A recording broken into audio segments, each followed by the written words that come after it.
प्रधानमंत्री नरेंद्र मोदी ने ओडिशा के संबलपुर में एक विशाल जनसभा को संबोधित किया।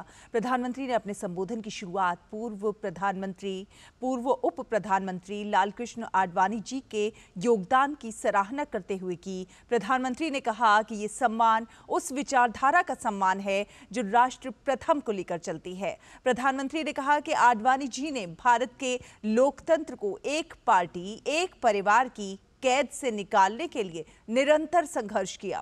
प्रधानमंत्री ने कहा कि आडवाणी जी ने परिवारवादी विचारधारा को चुनौती देकर भारत के लोकतंत्र को सर्वसमावेशी और राष्ट्रवादी विचारधारा से जोड़ा।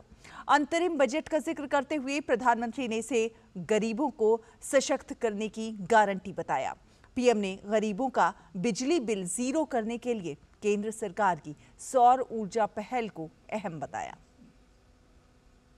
हम एलईडी बल्ब की नई क्रांति देश में लाए ताकि बिजली का बिल कम हो।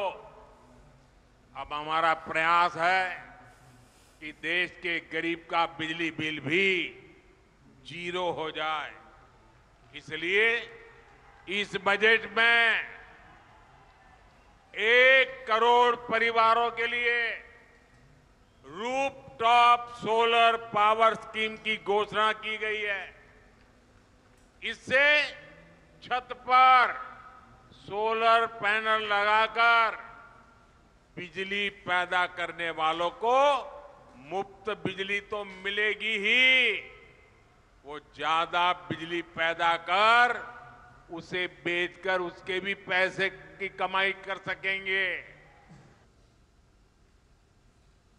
प्रधानमंत्री ने कहा कि 2014 से पहले भारत का युवा निराशा में डूबा था, जबकि आज देश का युवा आत्मविश्वास से भरा हुआ है और इसकी वजह यह है कि युवा शक्ति के पीछे ईमानदार भाजपा सरकार खड़ी है। पीएम मोदी ने जनजातीय समाज के कल्याण के लिए उठाए गए कदमों का भी उल्लेख किया।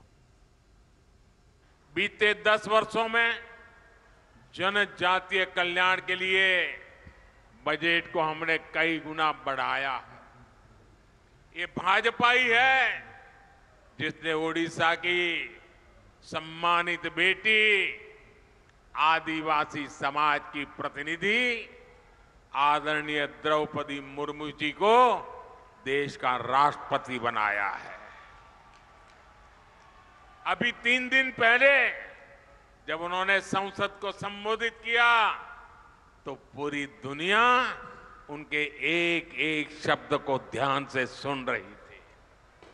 लेकिन ओडिशा के मेरे भाइयों और बहनों, आपको याद रखना है, ये कांग्रेस और उसके सहयोगी दल है जिन्होंने द्रौपदी मुर्मू जी के खिलाफ पूरी ताकत लगा दी थी। और वो द्रौपदी जी का अपमान था ऐसा नहीं, समग्र देश के आदिवासी समाज का अपमान था।